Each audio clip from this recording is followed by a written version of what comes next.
Hi everybody, hope you guys are doing well. Welcome to, let's see, I think we're on day 12. Yeah, day 12 of our daily lessons in witchcraft. Um,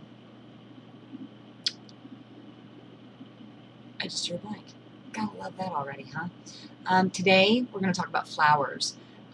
In my book, Practical Magic for the Penny Pinching Witch, we discuss, or I list several flowers. Let me count them real quickly. 1, 2, 3, 4, 5, 6, 7, 8, 9, 10, 11, 12, 13, 14, 15, 16, 17, 18, 19, 20, 21 flowers I have listed.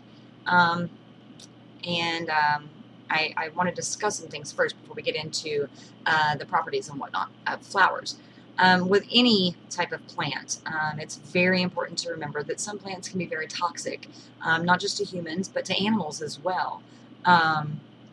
So before you go out gallivanting in the woods, looking for these various plants, or before you plant them yourself, you need to make sure that it's not something that's going to harm you or your pets. Now, in my book, the flowers that I listed, if a plant is toxic to a cat, a dog, or a horse, I have, and I'll show you. Let's see here with Lily. It's got a C, the D, and the H. That means it is toxic to cats, dogs, and horses.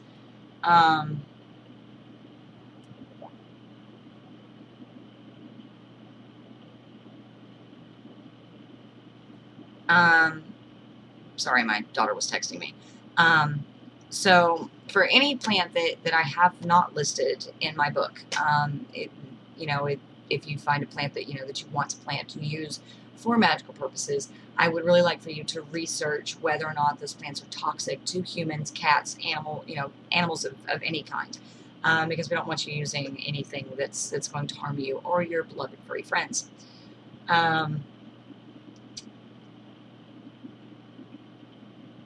I'm not going to go over all of these.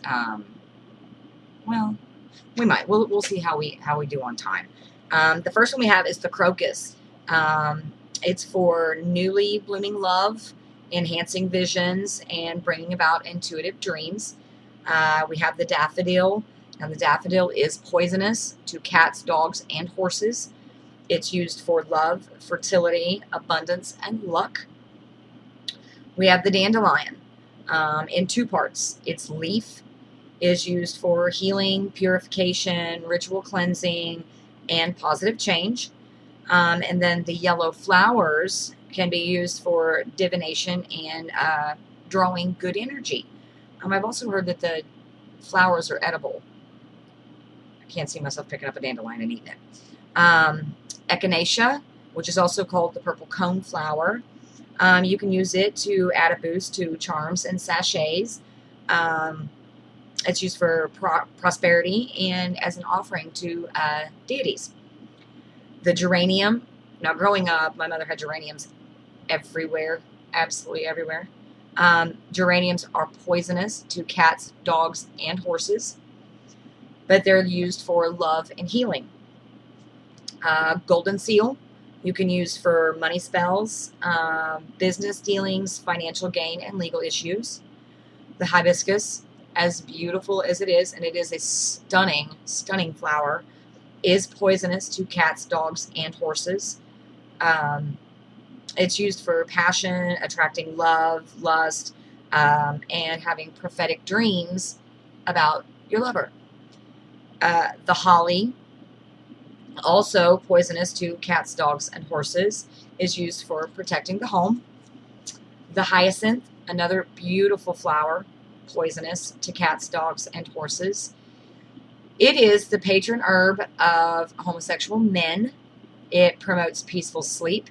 It guards against nightmares. It can be used to help heal a broken heart and easing grief when a loved one dies. When my mother passed away, I went out and bought several hyacinth plants, and it did work. It was also one of my mom's favorite plants, so that helped too. Irish moss is used for good fortune in business, gambling, which I do not condone, and as a good luck charm. Ivy is used for, and this is just general ivy, not poison ivy, just general ivy, is used for home and personal protection. Jasmine, love the smell of jasmine. Love jasmine rice too. It increases the potency of love spells, which you don't need to be doing. We'll get into that later. Juniper is used for attracting new love and protection from thieves. Lavender, also another amazing, amazing flower, smells delicious. Used for physical and emotional healing, peace in the home and marriage, and in purification. The lily, as I showed you earlier, is poisonous to cats, dogs, and horses, and it's used for fertility, rebirth, renewal, and abundance. The narcissus is poisonous to cats, dogs, and horses, and it's used to promote polarity, harmony, tranquility, and inner peace. The rose is used for love, romance, fertility, healing emotions related to heartbreak, and the rose can be substituted for any other flower. Any other flower. But with the rose, you also need to take into mind its color, okay? Because, you know, color does have an effect on our magical workings. So you need to take that into consideration if you're going to use a rose in place of another flower. The sunflower, not only do they have delicious seeds that are so yummy to eat, they are used for fertility, joy, and happiness. The tulip is poisonous to cats, dogs, and horses, and it's used for prosperity. The violet is used for tranquility and peace. The leaves can be used for protection from evil, and the petals will bring about luck and enhance nighttime magic. Now, the African violet, I do know, is poisonous to cats. That one I'm not sure about dogs and horses, but I do know it is poisonous to cats. And that's the African violet. And the zinnia is used to bring joy to your life and a childlike innocence. So, there we have just a few flowers. I encourage you to do some research and look for other flowers.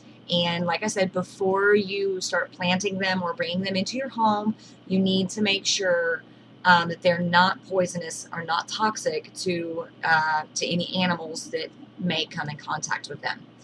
You can find all that information in my book. I will put the link to where you can purchase it down below in the description box.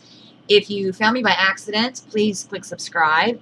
If you liked the video, found it helpful, give me a thumbs up. If you have any questions, you can send me a private message on YouTube. No nasty comments below. I'll delete them and mark them as spam.